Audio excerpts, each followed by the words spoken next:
to finally be able to get to see both your shows now that everything's opened back up. How difficult has the last 12 months been for you both, sitting there on a show knowing that it was ready to go, but you couldn't do anything because of COVID?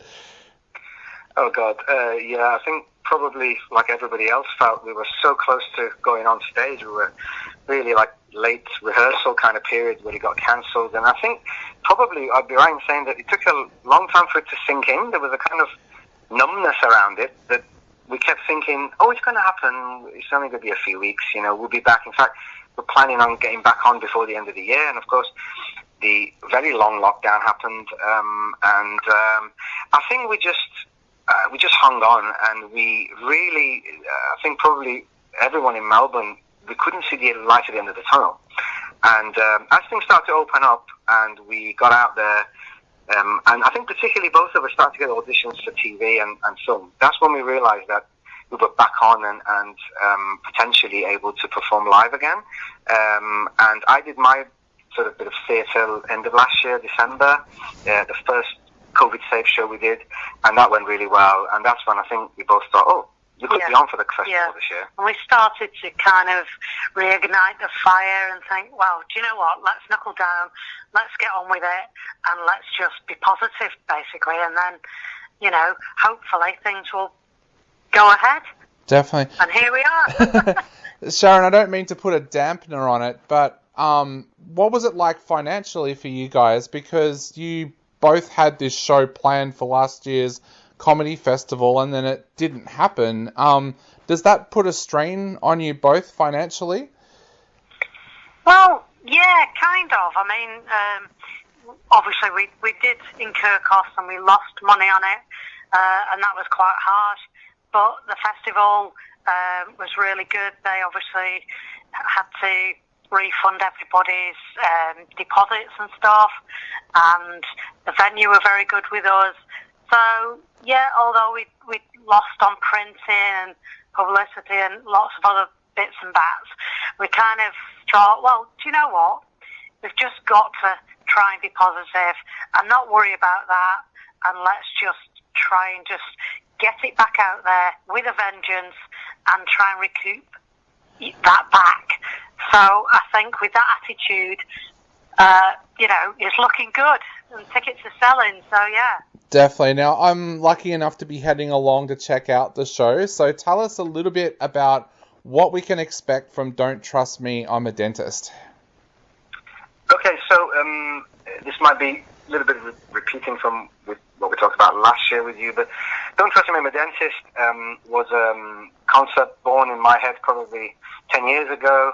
I think it started life as a collection of monologues and duologues, potentially. I'd seen a show actually in Manchester at the time we were living, which started that way, two actors multi-rolling, and it was particularly the director of that show that brought that sort of element of monologue, duologue into a narrative, and I was really impressed with this at the time, and I think that was probably a bit of a trigger for me to kind of sketch some ideas.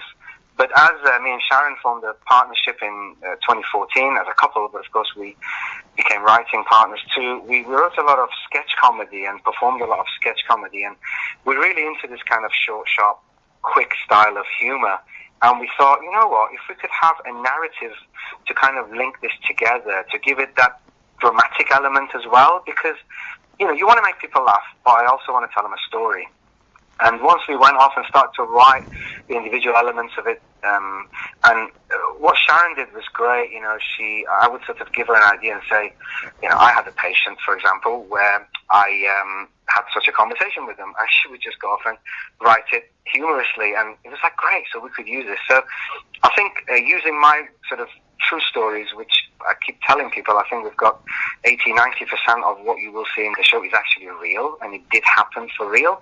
But once we got a story together, it really came very quickly. And interestingly, the show we performed in 2017, this one in the Butterfly Club, is pretty much what you will see here. In other words, I'm very pleased to say the script is so strong, and I think having revisited that many times, we haven't had to alter it in a great sense. Yes, we've added extra gags, yes, we've tightened it, but the narrative and the structure is pretty good, I think, and that I think is testimony to us writing a good script to start with, and we're very pleased that we're finally able to get this really re-polished version, if you like, out there. Yeah. Sharon, has there ever been a time when Amir's come home and told you a story about what's happened at work that day, and you're just like, no way, that couldn't have happened?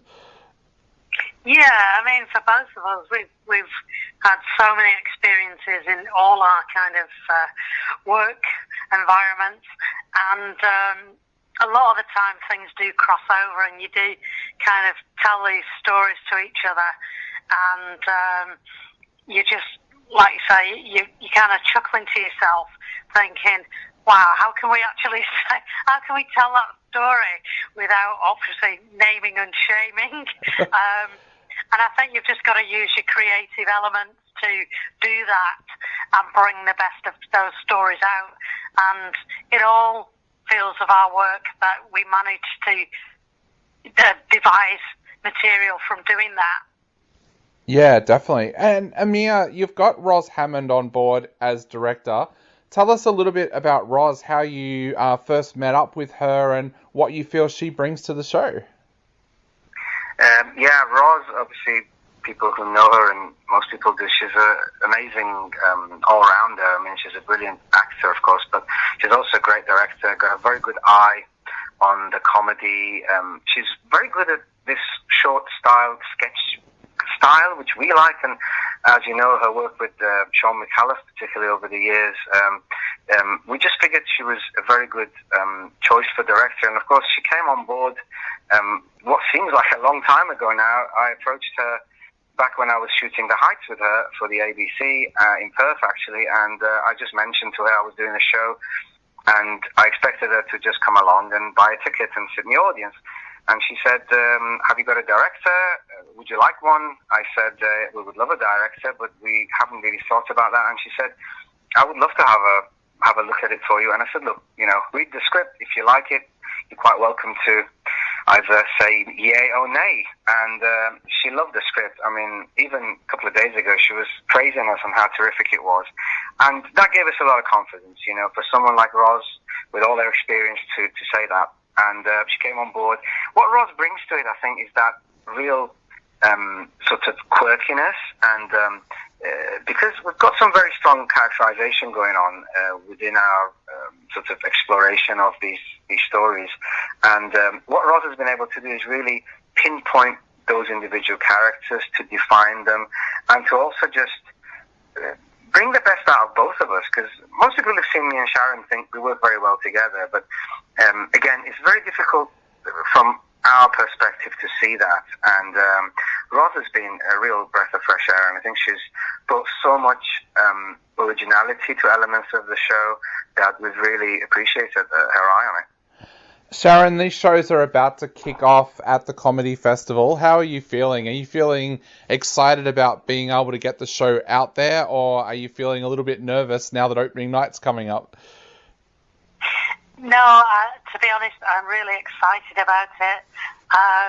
Like Amir said, the beauty of, obviously, with the positive, should I say, that's come out of COVID, is the fact that obviously us working together, and we've not been restricted with rehearsals and all that kind of things, whereas if we had other actors involved, it would have been more difficult to set up some kind of rehearsal program and get the show on its feet.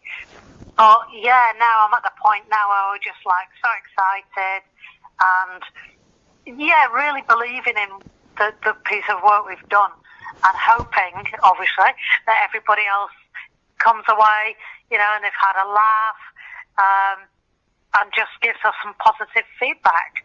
And at the end of the day, we want to enjoy the performance and make people laugh. Awesome. Well, I am so excited to be heading along to check out the show. Is there anything you would both like to say to our listeners out there who are thinking about grabbing a ticket to the show? Well, first of all, David, it'd be our pleasure to host you. I hope you enjoy the show when you come along. I would make a special mention here to my colleague and friend Vincent Shaka, who is a stand-up. He's going to be sharing the venue with us. His stand-up show, Australianized, will be going out just after. Very funny guy. And yes, and Vincent's got a really great blend of humour, sort of African, Australian blend of humour. And his show is an hour and comes on just after us. We're very excited to, I think, just be performing live. And I would really say to any of the listeners, come along, grab a drink from our pop-up bar. It's a very intimate, small location. The beauty of the festival is you have a choice of so much going on, and I think the smaller venues, the smaller artists, let's support them. Let's get out there and give them a good laugh and a clap, and let's get back to real life. Yeah, definitely. Awesome. Well, guys, congratulations on being able to go on stage this year. We are so excited by this, and we wish you all the best of luck with the show during the comedy festival. Thank you so much. Thank you. Thank you, David. Not a problem.